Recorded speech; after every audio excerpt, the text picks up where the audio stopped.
សួស្តីបាទថ្ងៃនេះយើងមានពេលសម្រាប់ពីការងារហើយបានធ្វើដំណើរទៅខាងចំការទុរេនខាងសំឡូតខេត្តបាត់ដំបងក៏ដូចជាបានទៅលេងនៅតំបន់ទឹកធ្លាក់បឡាញនៅសំឡូតចាស់បាទហើយនេះគឺជា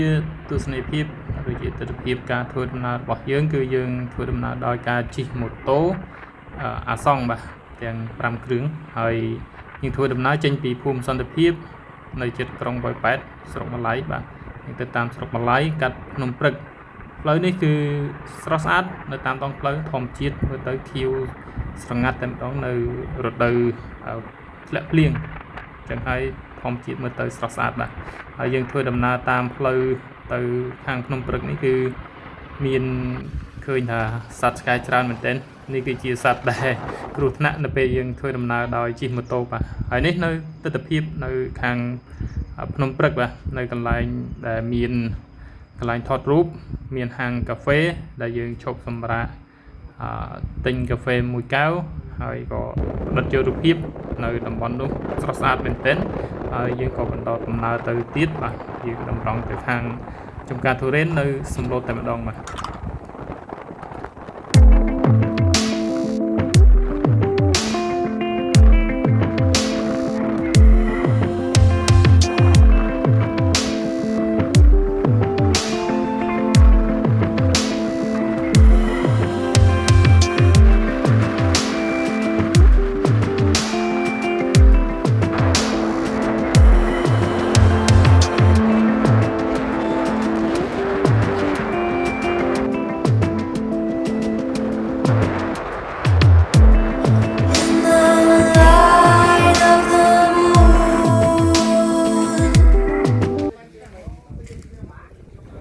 បាទឥឡូវយើងមកដល់ចំការទុរេនហើយបាទហើយជិះម៉ូតូមកដូចជារៀងអស់កម្លាំងដែរបាទតាមដងផ្លូវគឺទេសភាពស្អាតមែនទែនបាទឥឡូវមកដល់ចំការទុរេនហើយយើងបាន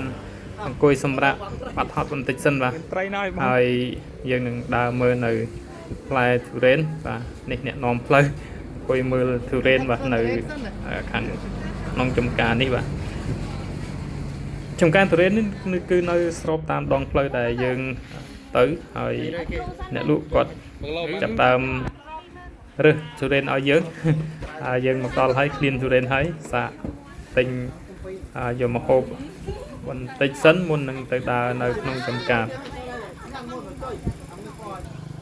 បាទហើយចំការទុរេនដែលយើងមកនេះគឺឈ្មោះថាចំការទុរេនសំឡូតចាស់ហេងហួតបាទដែលគាត់មានលក់ដុំនិងលក់រីនៅផ្លែទុរេនជាច្រើនដែលគាត់បានបេះ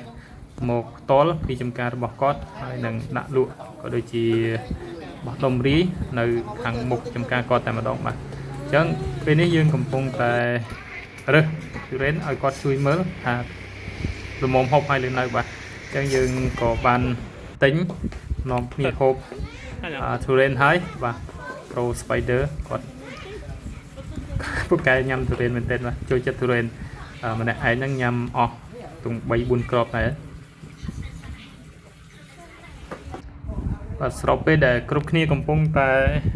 រើសទុរេននិងទិញទុរេន Pro Spider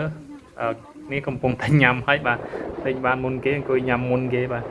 អញ្ចឹងនៅតាមដងផ្លូវដែលយើងជិះមកនេះយើងកំពុងតែតម្រង់ទៅខាងទឹកធ្លាក់បឡាងនៅសំឡូតចាស់នេះតែម្ដងហើយឃើញថាតាមផ្លូវគឺសុទ្ធតែទុរេនបាទលក់តាមដងផ្លូវមានទាំងទុរេនមានទាំងផ្លែសាវម៉ាវបាទដែលបងប្អូននៅខាងសំឡូតចាស់ហ្នឹងគាត់ដាក់លក់តាមផ្លូវច្រើនមែនទែនបាទហើយអញ្ចឹងនេះគឺជាមាត់ផ្លូវដែលយើងចូលទៅខាងទឹកធ្លាក់បឡាំងដែលចម្ងាយពីថ្នល់ដែលយើងជិះមិញហ្នឹងប្រហែលជា2គីឡូម៉ែត្រដែលទឹកធ្លាក់នេះយើងមកពេលព្រឹកដែរបាទហើយពីល្ងាចភ្លៀងធ្លាក់ទឹកធ្លាក់ក៏មិនសូវជាថ្លាប្រហែលដែរបាទរៀងថ្លាដែរបាទថ្លាមិនសូវជាថ្លាឆ្វង់ដូចពីមុនបាទនៅពេលដែលអត់ភ្លៀងបាទទឹកនឹងថ្លាខ្លាំងបាទហើយនៅទីនេះគឺឃើញថាមានសក់វែងស្អាតច្រើនមកលេងបាទហើយនោះគឺទឹកធ្លាក់ពីខាងលើភ្នំមកបាទហើយយើងក៏បានអង្គុយសម្រាកញ៉ាំអីបន្តិចសិនមុននឹងយើងបន្តដំណើរទៅតំបន់ផ្សេងទៀតបាទអញ្ចឹងនេះបាទនៅពេលព្រឹកអត់សូវមានអ្នកទៅច្រើននៅឡើយទេប៉ុន្តែនៅពេលដែលយើងត្រឡប់មកវិញរៀងថ្ងៃបន្តិចបាទមនុស្សចាប់ដើមនាំគ្នាទៅច្រើនបាទមាន ទាំងឡានមានទាំងម៉ូតូមកច្រើនមែនទែនហើយតំបន់នេះគឺមើលទៅសប្បាយបាទជិះម៉ូតូលក្ខណៈបែបអ្នកដែលចូលចិត្តអបរត់គឺត្រូវហើយបាទនៅពេលភ្លៀងធ្លាក់គឺរៀង